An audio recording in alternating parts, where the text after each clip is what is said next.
First, it's going to come for the blue-collar jobs, working in the factories, truck drivers, whatever. Then it will come for the kind of like the low-skill white-collar jobs. Then the very high-skill, like really high IQ white-collar jobs, like a programmer or whatever. And it's really gone and is going exactly the other direction. AI가 만들어낼 우리 사회의 변화를 모두 예측하기는 어렵습니다. 그렇지만 한 가지는 분명할 것으로 보이는데요. 그것은 바로 인공지능 기술로 인한 급격한 경제적 격차입니다.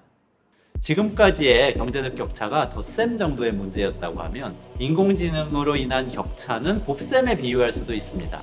인공지능 기술 이전에 기술 발전으로도 중산층은 점점 줄어들고 있었는데요. 인공지능 기술 이후에는 중산층이 사라지는 속도가 급격하게 빨라질 것이라고 예측할 수 있습니다. 안녕하세요, 이원재입니다. 경제평론가이고요. 이원재 끝내주는 경제라는 경제방송을 진행하고 있습니다. 랩 2050 설립자이기도 합니다.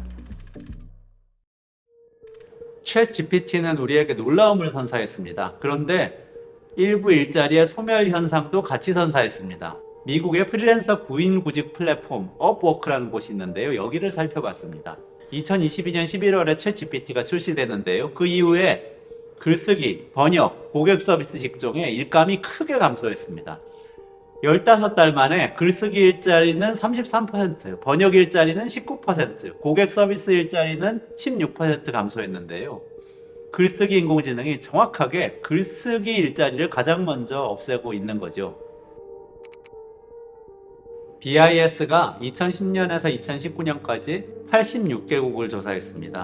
그래서 2023년 12월에 보고서를 냈는데요. 모든 조사 대상 국가에서 인공지능 투자와 고용 사이의 음의 상관관계가 발견되었습니다.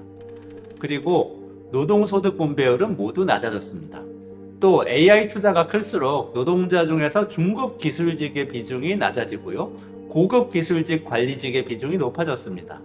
이건 중급 기술직의 숫자가 줄어든 것으로 해석할 수 있습니다. 다시 말해서 AI의 투자는 중간 소득 일자리의 축소로 이어지는 것이죠. 중간이 사라지고 상하위 계층이 커지는 것입니다. MIT 아제모울루 교수는 기술이 자동화를 부르고 자동화가 일자리를 줄이고 결과적으로 격차를 키우는 과정을 실증적으로 입증했던 사람인데요.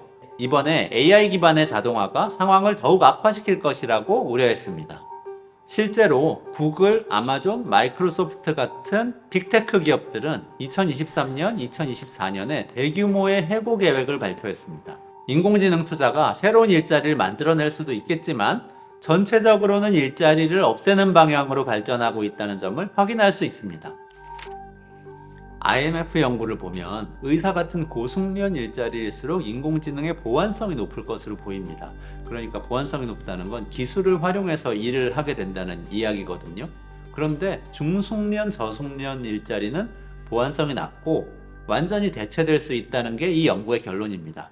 결국 시장을 통한 1차 분배가 잘 작동하지 않으면서 불평등이 커지고 대다수가 불안정한 경제적 상태에 놓일 수 있다는 이야기입니다. 우리에게는 새로운 형태의 사회보장 정책이 필요합니다. 20세기에는 저소득층을 지원해서 1차 분배의 허점을 보완하는 정도의 사회보장 정책이 있었는데요. 이 방법만으로는 AI가 증폭시킬 경제적 격차 확대, 여기 대비하기엔 한계가 분명합니다. 우선 AI 기술로 대체되는 일자리가 많아지면 직업을 바꿔야 되는 사람들이 많아질 겁니다. 그리고 또 기존의 직업 분류가 달라지면서 고용하는 방식도 다양해지고요. 또 한 사람이 다양한 직업을 가져야 되는 환경도 올 것으로 예상이 됩니다. 그러면 고용노동정책의 대상을 플랫폼 노동자, 1인 사업자, 학생, 이직 중인 노동자 같은 지금보다 훨씬 더 넓은 범위로 확대하는 논의를 해야 됩니다. 또 대규모의 직업 이동을 돕는 적절한 직업훈련 시스템도 필요합니다. 다음으로는 고용과 연계된 형태의 사회보험을요. 고용과 독립적인 형태의 급여로 바꿔야 됩니다. 보편적인 수당으로 전환해야 한다 이런 얘기인데요. 일자리의 격차가 커지잖아요. 그러면 노동을 통한 소득이 불안정한 사람이 굉장히 많아집니다. 그러면 이분들에게 노동과 연계된 사회보험을 제공할 경우에 그 사회보험도 역시 빈약해지게 됩니다.